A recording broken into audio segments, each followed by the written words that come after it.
Imagine for a moment that the story didn't begin in Bethlehem, not under starlight, not surrounded by shepherds and wise men, not cloaked in ancient prophecy or the flickering oil lamps of history.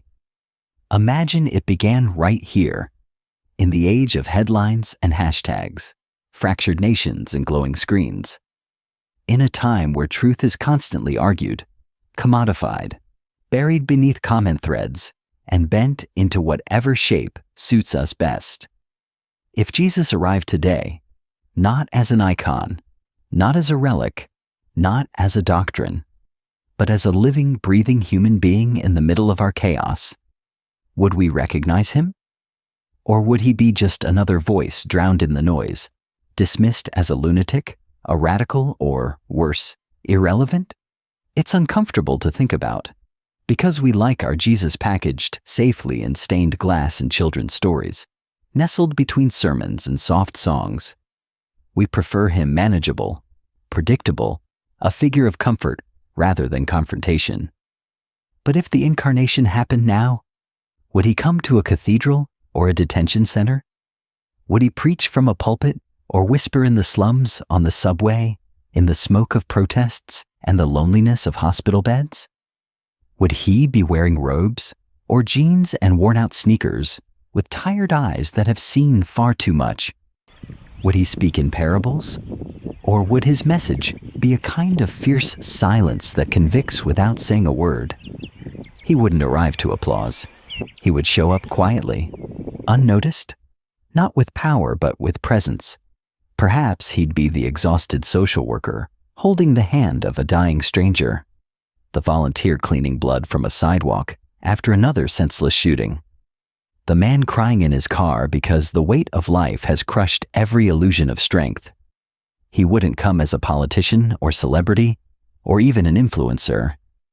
He'd come as the one person we least expect, because that's how love works. It hides in plain sight. It chooses the broken over the beautiful. It shows up when we've given up. Maybe he'd walk into a classroom where a teacher spends her last ounce of energy trying to convince forgotten kids that their lives still matter. Maybe he'd sit beside a man on a bridge who's ready to let go, not with judgment, but with tears. Or maybe, just maybe, he'd walk into one of our churches and flip over tables not made of wood, but of ego and empty rituals. Maybe he'd tear through the polished performances and clever branding and ask us, "Do you still remember me? Or have you just built a religion in my name?" If he walked among us today, his first miracle wouldn't be turning water to wine. It would be turning cynicism into wonder again. He would look into the faces of the exhausted, the addicted, the rejected, and they would feel seen, not because they cleaned themselves up, but because he saw through the mess to the masterpiece. The kingdom he'd talk about wouldn't be in the clouds, far away. It would be here among us, in the unnoticed kindness, the forgiveness that costs everything, the decision to keep loving when it would be easier to walk away. We say we want truth, but we crucify it every day, not with nails and wood, but with apathy, with sarcasm, with convenience. We don't shout, "Crucify him," from a crowd. We do it in quieter ways. When we judge instead of listen, when we cling to control instead of surrender, when we choose image over intimacy. The same heart that rejected Jesus in ancient Jerusalem is still beating today, not in villains, but in us, whenever we turn away from the very love we claim to follow. Jesus wouldn't fit into our expectations. He never has. He wouldn't be conservative or liberal, capitalist or communist, progressive or traditional. He wouldn't wave our flags or endorse our systems. He wouldn't affirm our power structures. He'd threaten them by refusing to play the game. His message wouldn't be about behavior modification, but about transformation. A revolution not of swords, but of hearts. He would challenge the comfortable and comfort the broken. He would speak in ways that strip us of our self-justifications and leave us bare, honest, and ready for something real. And it wouldn't be clean. It wouldn't be easy. Because love, when it's real, is disruptive. It heals, yes, but it also hurts before it heals. It digs deep into our wounds and illusions. Jesus wouldn't just tell us we're loved. He'd ask us to love our enemies, to forgive the unforgivable, to give without expecting anything back. He'd ask us to lose our lives, not in death, but in surrender. And for many of us, that would be far harder. But in that surrender, something begins. The real miracle. Not thunder from heaven or fire on mountaintops, but the quiet softening of a heart that has been numb for years. The awakening of a soul that has gone cold under the weight of disappointments. The rediscovery of hope in a world that profits off our despair. That's where he begins. Not with crowds and spectacle, but in the hidden places. In your guilt. In your silence. In your room at 2 a.m. when everything hurts and nothing makes sense. If Jesus came today, he wouldn't seek a throne. He'd choose the floor. He'd kneel beside the homeless, the anxious, the heartbroken, the skeptical. He'd weep with you before ever trying to teach you. He'd hold your pain without rushing to fix it. And in doing so, he'd remind you, not just that you are loved, but that you have always been. Even when you forgot. Even when religion failed you. Even when you failed yourself. This isn't just a reimagining. This is the truth we've always known, but rarely dared to live. That Jesus wasn't a distant deity or a moral mascot. He was and is Emmanuel. God with us. Not above us, not beyond us, with us. Right here, right now. So the question isn't just, would you recognize him? The deeper question is, are you willing to? If Jesus walked into our world today, it wouldn't take long before people started noticing. Not because he tried to stand out, but because everything about him disrupted the way we see things. Not with spectacle, but with a kind of clarity that pierced through our noise like sunlight through fog. It would start quietly. A conversation here, a moment of unexpected compassion there. People wouldn't know what to make of him. He wouldn't speak like a preacher or a politician. He wouldn't sell hope. He'd give it freely. Not in promises of prosperity or power, but in the raw, hard truth that life isn't about building empires or being right. It's about learning how to love, how to let go, how to heal. That kind of message wouldn't go viral, at least not at first, because the truth has never been easy to digest, especially when it exposes everything we've built around avoiding it. Imagine him walking into a boardroom where decisions are made that impact thousands, and instead of demanding change, he simply looks into the eyes of the powerful and asks them if they remember what it felt like to care, not just about profits, but about people. Or him entering a megachurch, not with judgment, but with heartbreak, watching crowds clap their hands while the poor are turned away at the door. He wouldn't throw stones, but he would speak, and when he did, it would shake the room. Because his words would carry weight, not because of volume, but because they'd cut through every carefully rehearsed lie. He wouldn't be interested in politics, but he would be political, not in the partisan sense, but in the way love always challenges power when power forgets compassion. His presence would be a contradiction, gentle yet impossible to ignore, fiercely kind, terribly honest. He wouldn't condemn the broken, but he would confront the proud. And that's where the real disruption would begin. Not in the streets, but in our hearts. Because most of us say we want truth until it costs us something, until it tells us that we need to change. Not just our behavior, but our posture, the way we think about others, the way we protect ourselves, the way we put up walls and call it wisdom. Jesus would walk into the walls we've built, around our wounds, our money, our ideologies, and gently begin tearing them down, not with violence, but with vision. with the terrifying, beautiful vision of a world where everyone is seen, known, and loved, even the ones we've taught ourselves to ignore. He'd gather no army, but he'd draw a following, not of the famous, but of the forgotten, not of the polished, but the scarred. And it would drive people mad, because how could someone without a title carry so much authority? How could someone who never posted a sermon command such loyalty? He wouldn't win debates. He wouldn't try to. He'd win hearts, not through argument, but through presence, by being the kind of person you couldn't fake your way around. When he looked at you, it would feel like he saw everything, the fear, the guilt, the longing, and still chose to stay. That kind of love? It terrifies people because it demands response. It doesn't let you stay numb. And so the questions would begin. Who is this man? Why does he speak like he owns the truth? Why do those who have nothing follow him, while those who have everything fear him? And slowly, the institutions would begin to murmur. Not because he attacked them, but because he revealed what they really were.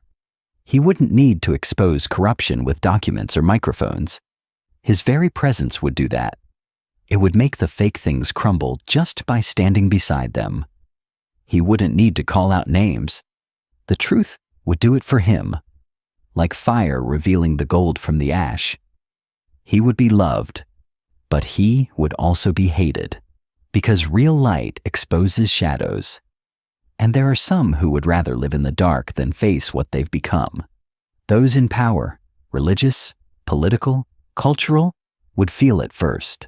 The slow erosion of their influence, not through force, but through irrelevance. Because when someone walks into a room carrying something eternal, the temporary starts to lose its shine. Jesus would become dangerous, not because he threatened violence, but because he revealed what real authority looked like. Authority that doesn't demand, it invites. That doesn't manipulate, it heals. He'd go where others refuse, into prisons, not just to preach, but to sit. Into psych wards, not just to counsel, but to weep. He'd walk with addicts and skeptics, atheists and sinners, not to convert them, but to love them without condition. And through that love, he'd open doors that sermons never could. Because Jesus wouldn't just teach theology, he'd embody it. Every word he spoke would feel alive. Every gesture, a sermon in flesh. Not polished, but pure. Not perfect, but real. And you'd start to notice something strange, that the ones who had the least to lose would be the first to follow him. The overlooked, the disqualified, the ones who never fit inside religious boxes. They'd be the ones drawn to him, not because he tolerated them, but because he dignified them. And slowly, that following would grow. Not in size alone, but in spirit. It wouldn't be about how many followers he had, but how deeply those followers began to change. Greed would give way to generosity. Fear would dissolve in the face of radical grace. Entire communities would begin to transform, not because of a program or a system, but because he had walked through their lives and left love in his footsteps. But the backlash would come, as it always does. The closer love gets to power, the more power tries to kill it. The same crowds that once watched him with curiosity would begin to whisper with suspicion. The media would twist his message. Headlines would distort his motives. Preachers would debate his theology. Leaders would demand he explain himself. But he wouldn't play the game. He never has. He wouldn't justify his love. He wouldn't brand his mission. He would just keep showing up. In the margins, in the mess, in the places too uncomfortable for the self-righteous to stand.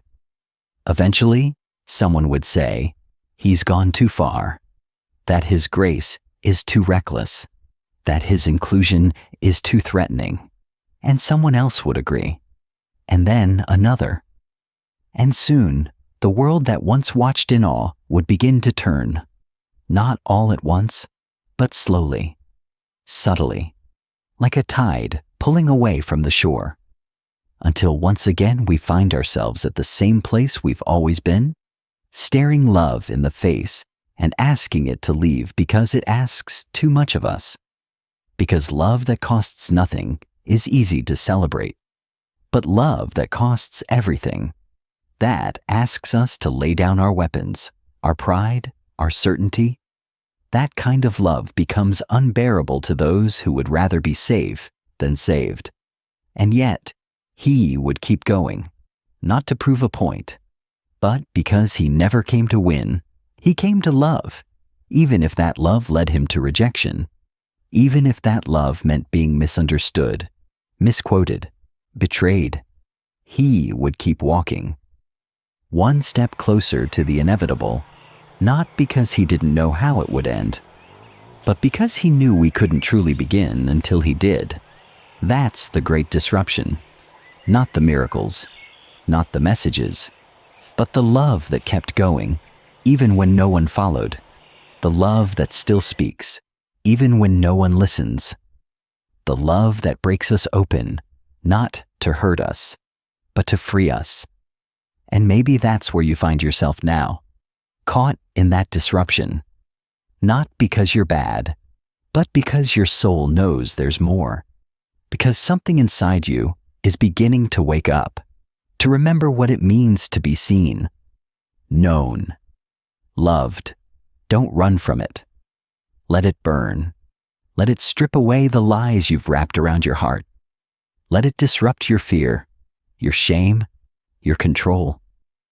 Because that's where the real story begins. Not when Jesus shows up, but when you decide to follow.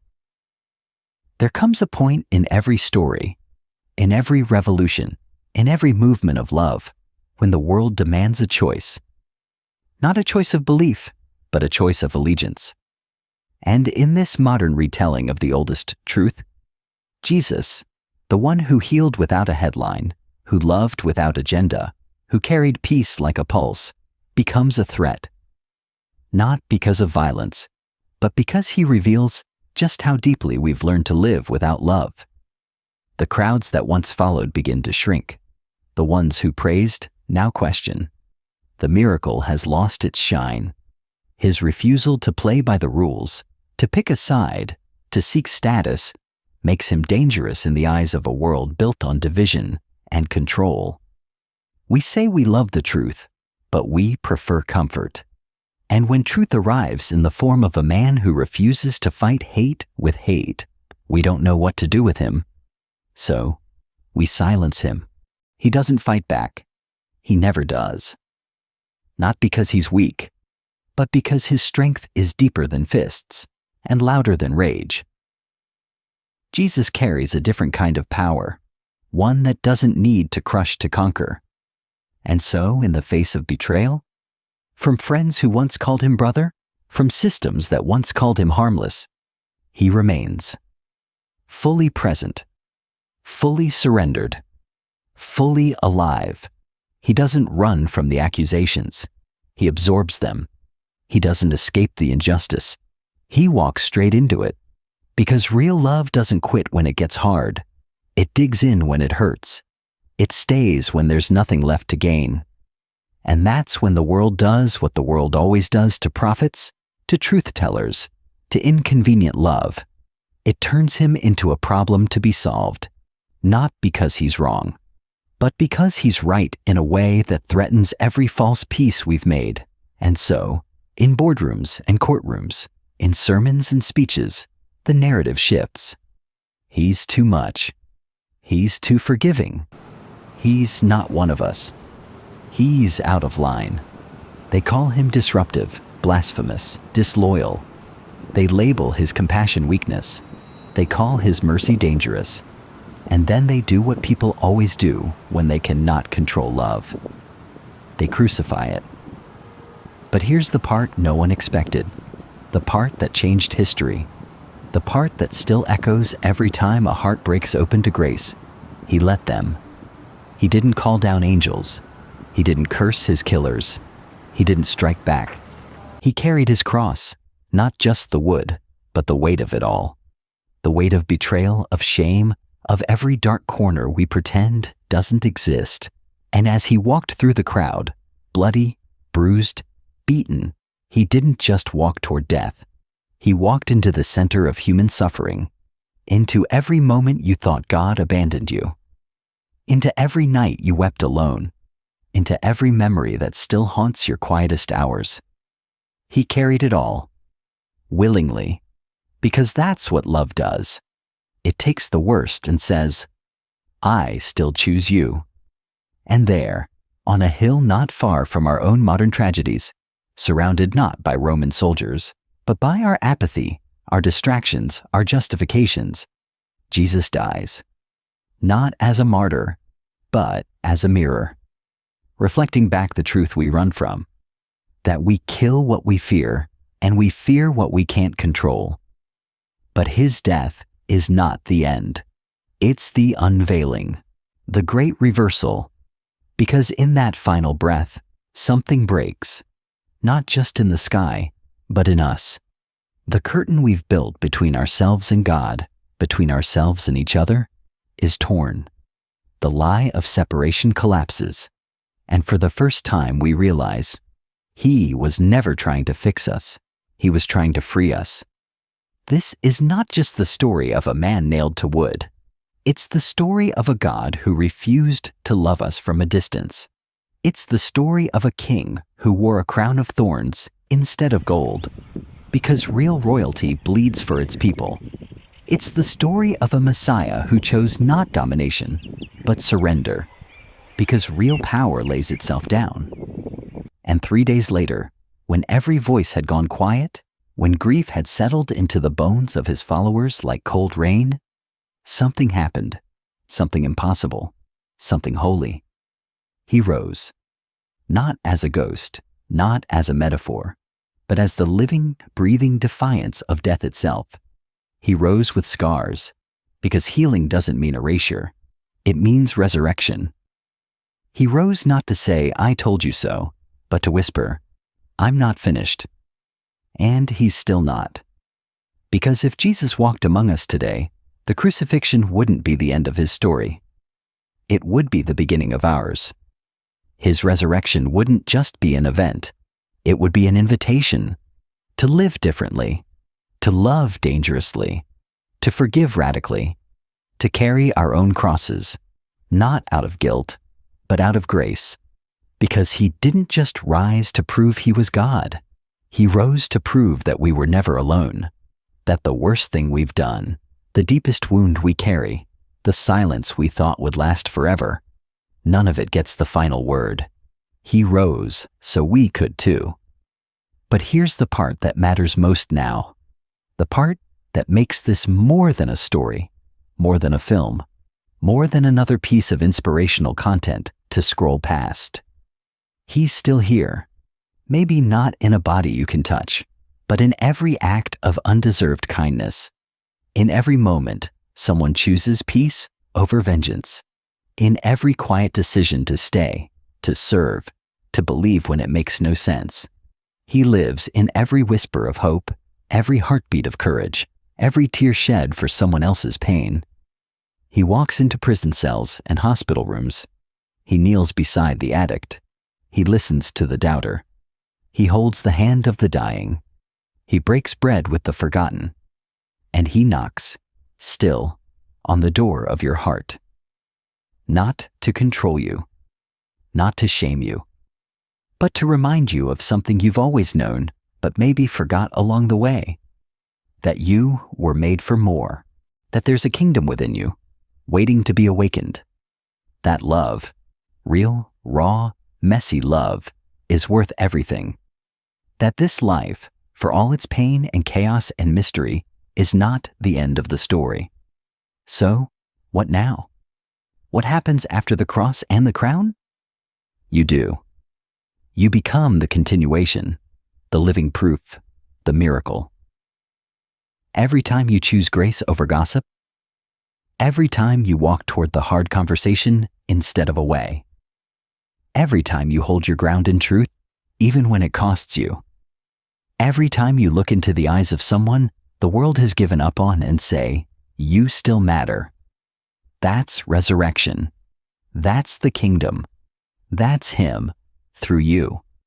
Because the question was never, would you recognize Him if He came today? The real question is, will anyone recognize Him in you?